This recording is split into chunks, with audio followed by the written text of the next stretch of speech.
Oke teman-teman semua, selanjutnya kita langsung ke soal terakhir, soal mandiri. Dari soal itu ada informasi seperti ini, PT Alfa Retail, bla bla bla. Kita langsung ringkasnya saja. Informasi awal, jadi ada margin pengiriman sebesar 20%, masa depresiasinya itu 5% dengan garis lurus, inventorinya 60.000, dan 50% dari kantor pusat dan 50% dari luar kantor pusat. Terus ada saldo awal branch 2, 60.000, 30%-nya dari kantor pusat dan 70%-nya dari luar transaksi. Dari luar entitas. Terus ada standar pengirimannya untuk cabang 1 sebesar 250 dan cabang 2 sebesar $300. Oke, kita langsung ke transaksi yang pertama 1 Januari. Pusat mengirimkan inventory ke cabang 1 dengan kos 40.000, biaya pengiriman 250, ke cabang 2 50.000 dan biaya pengiriman $300. Oke. Untuk 1 Januari ada pengiriman ke cabang 1 brand 1. Berarti pengiriman shipment to brand 1 sebesar kosnya 40.000. Cashnya ini untuk mencatat break in-nya, biaya pengiriman, ongkirnya, terus ada unrealized profit. Kenapa ada unrealized profit? Karena ada margin 20% yang sudah ditetapkan. Berarti ada unrealized profit sebesar 20% dikali 40.000, ketemu 8.000. Nah, cabang 1 menerima shipment from home office sebesar 48.000, break in-nya 250 dan home office-nya 48.250, ini 48.000 dapat dari 40.000 ditambah unrealized profit-nya 8.000.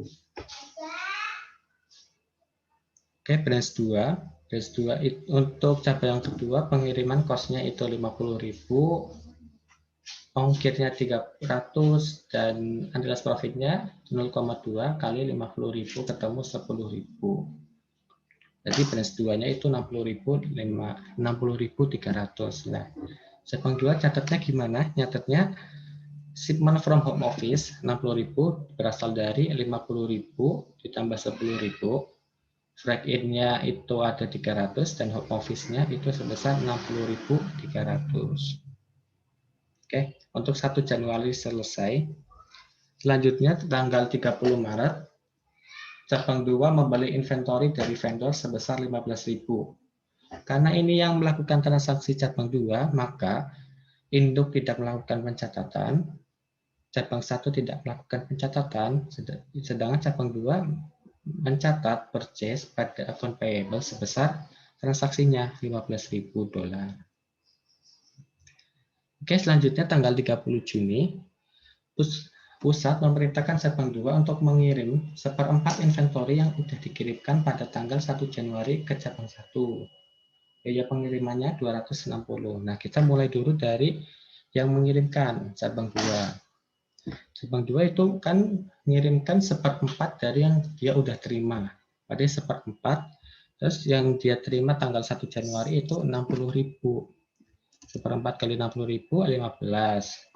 Nah, terus ada cash. Cashnya ini untuk mencatat biaya pengiriman. Jadi kan biaya pengirimannya sebesar 260.000. $260. Maka cashnya itu 260. Terus ada saldo home office. Saldo home office-nya dari mana?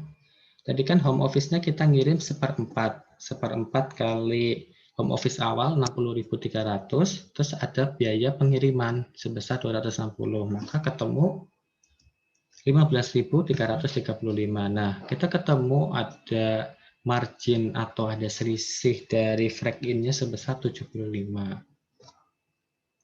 Oke. Terus dari kantor cabang 1 yang menerima itu dapat shipment from home office sebesar 15.000. Dari mana? Dari sini. Dari 1/4 kali 60.000 break in-nya. Ini pakai yang standar break in. Break in-nya cabang 1 itu di sini 250. Berarti shipment from home office 15.000, break in-nya 250 dan home office-nya sebesar 15.250. Oke. Untuk cabangnya untuk kantor pusatnya gimana? Kantor pusatnya itu mencatat shipment to branch pada shipment to branch 2. brand 1 dari cabang 2 ke cabang 1 sebesar 12.500. Ini dari mana? Dari cost inventory-nya. Cost-nya kan yang dikirim ke cabang 2 kan ada 50.000. Seperempat kali 50.000 ketemu cost sebesar 12.500 yang dikirim. Oke. Terus di sini ada cabang 1, ekses pengiriman dan cabang 2. Nah, cabang 2 dapat dari mana? Cabang 2 dapat cabang 2 dapat dari sini. 15335 masukin aja. Terus cabang 1 dapat dari sini 15.250.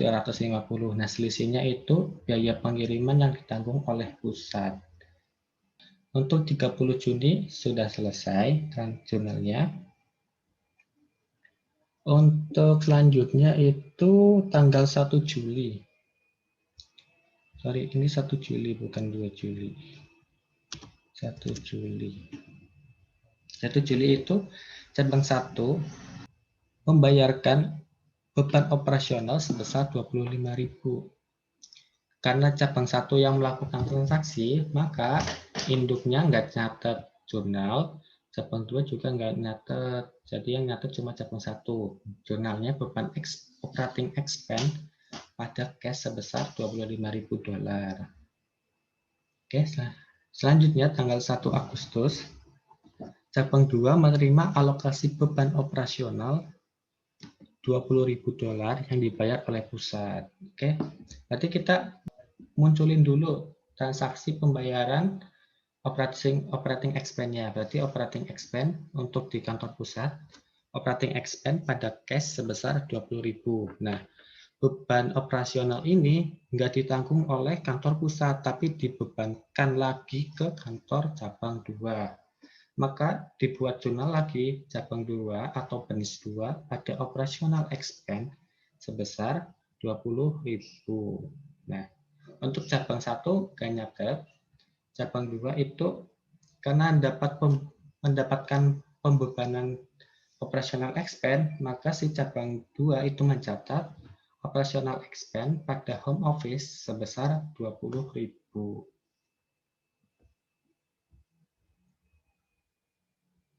Oke. Selanjutnya tanggal 23 Oktober, cabang 1 mentransfer uang tunai ke cabang 2. Oke.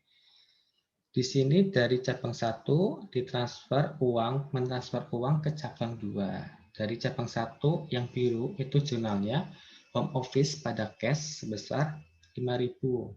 Dan untuk cabang 2 itu menerima cash, maka jurnalnya cash pada home office sebesar 50.000. Nah, ini kenapa? Kan yang transaksi itu jurnal cabang 1 dan cabang 2. Nah, kenapa kantor pusatnya itu melakukan penjurnalan? Karena pada dasarnya kalau secara teori untuk pengiriman cash antar cabang itu harusnya dari cabang 1 ke pusat dulu. Nah, dari pusat baru ke cabang 2. Maka karena ada perubahan modal atau perubahan investasi dari cabang 1 ke cabang 2 atau perpindahan aset, maka dari pusat itu mencatat cabang 2 karena dia yang dapat tambahan aset itu sebesar 5.000 dan cabang 1 itu mengurangi asetnya sebesar 5.000. Jadi cabang 2 pada cabang 1 sebesar 5.000 seperti itu. Oke, selanjutnya tanggal 1 November cabang 1 membeli peralatan sebesar 15.000. Jadi untuk transaksi akuntansi cabang, untuk yang megang aset, melakukan pencatatan aset tetapnya itu bukan kantor cabangnya, tapi yang megang pencatatan aset tetap itu kantor pusatnya. Tujuannya apa?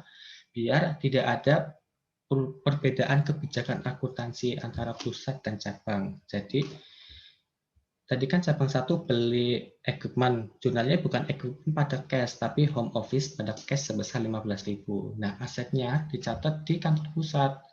Kantor pusat mencatat equipment pada brand 1 sebesar 15.000.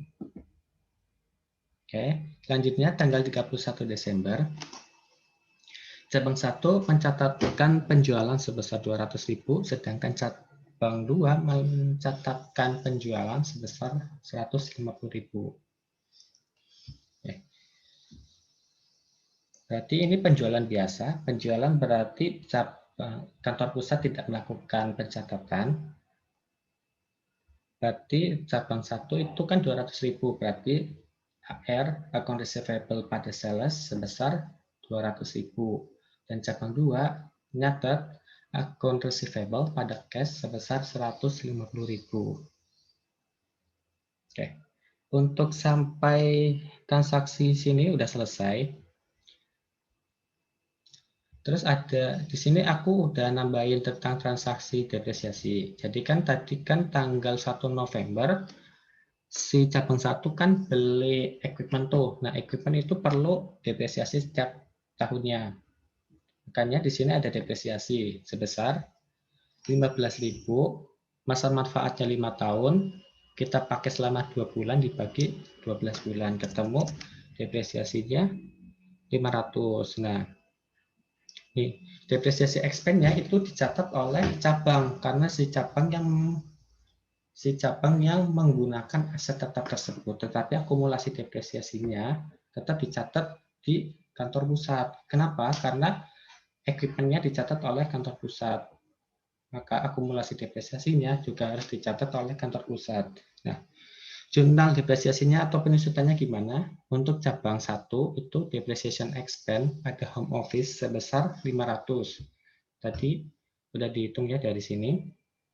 Terus kantor pusat nyatet grade 1, cabang 1 pada akumulasi depresiasi sebesar 500. Oke. Untuk tanggal 31 Desember udah selesai. Selanjutnya kita di sini ada keterangan lanjutan nih. Ada saldo persediaan akhir cabang 7.300. Nah, ini gunanya buat apa? Gunanya buat kita nyatet income summary atau closing statement. Nah, kita nyatet dulu. Kalau aku sendiri lebih enak nyatet dari cabangnya dulu baru ke pusatnya. Nah, kita mulai dulu dari cabang 1. Nah, cabang 1 kayak tadi di soal 10 apa ya? Soal 10 yang ada closing statement, jurnalnya sama. Kita tutup dulu salesnya. Sales dari cabang 1 itu sebesar 200.000. Ada ending inventory. Nah, ending inventory dapat dari mana? Dapat dari soal di sini. Ending inventory dari cabang 1 itu 7.000 dan 3.000 dari luar. Nah, berarti di sini kita catat ending inventory dari luar sebesar 3.000. Nah, shipment from home office dari mana ending? Ini dari 7.000. Ending inventory kurangi inventory yang dari luar sebesar 3.000. Ketemu sisa atau ending inventory dari pusat itu sebesar 4.000. Terus selanjutnya kita tutup juga beginning inventory 60.000. Beginning inventory dapat dari sini informasi awal. Kan saldo awal sebesar 60.000. Kita tutup beginning inventory 60.000. Shipment from HO dari mana? Dari jurnal sebelumnya. Dari sini.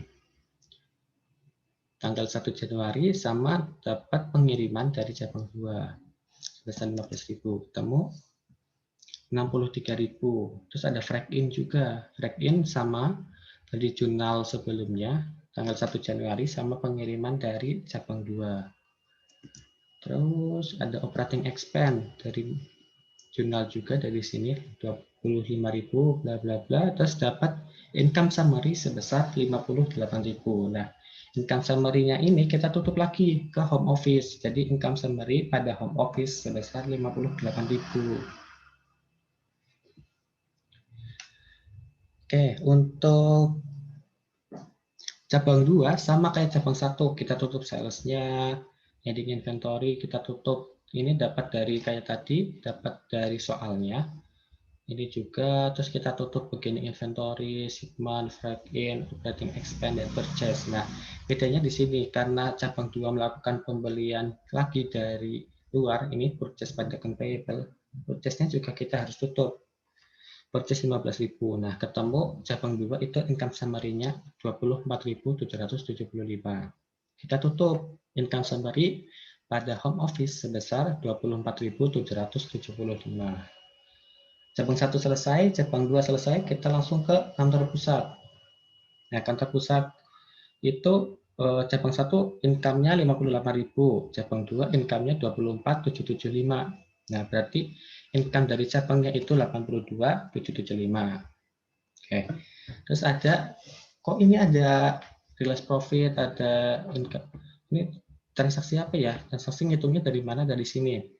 Tadi kan si kantor pusat dapat netapin margin sebesar 20% dari biaya pengiriman, dari cost-nya. Nah, kita hitung dulu berapa sih realized profit atas transaksi selama tahun 2000 berapa tadi? 2017. Nah, kita mulai dari brand 1 dulu, cabang 1. Saldo awalnya bisa dilihat 20 dibagi 120 dikali C37 atau dari sini saldo awal yang dari pusat doang. Berarti dikali 30.000 ketemu 5.000. Nah, shipment-nya itu dari transaksi 120 kali transaksinya. Nih, shipment ketemu 10.500. Nah, harusnya itu ada 15.500.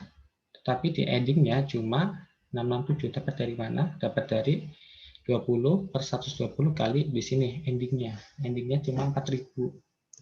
Sisa segini berarti untuk cabang 1 realized profit-nya itu sebesar 14.883. Untuk cabang 2 juga sama. Cabang 2 dari beginning inventory, dari shipment, ini awalnya terus endingnya berapa, dapat selisihnya itu masuk ke realized profit 93.333. Oke, berarti kan dapat selain dapat dari cabangnya, si kantor pusat juga dapat dari realized profit. Nah, realized profitnya kita catat jurnalnya, realized profit pada branch income sebesar 24.167. Dapat dari mana? Di sini 14 ditambah 9.000 ketemu 24. Nah, dari kedua income ini kita tutup semua, jadi dapat 106.942. 982 sekian ditambah 24 sekian ketemu 106.942. Oke, untuk soal 1 selesai. Soal 2 itu yang diminta menghitung laba cabang 1 dan cabang 2. Nah, di sini laba cabang menurut cabang dan menurut pusat. Untuk cabang 1 ini aku kasih keterangannya. Yang dari cabang itu dapatnya dari income summary cabang. Dan untuk pusat itu income summary cabang ditambah realized profit. Untuk cabang 1 58.000 dari sini. Cabang 2 24.775 dari sini. Terus menurut pusat dari income summary ini ditambah realized ini, income summary ini ditambah realized ini. Oke, ketemu segini. Mungkin videonya udah dulu sampai sini. Terima kasih atas perhatiannya. Bye bye.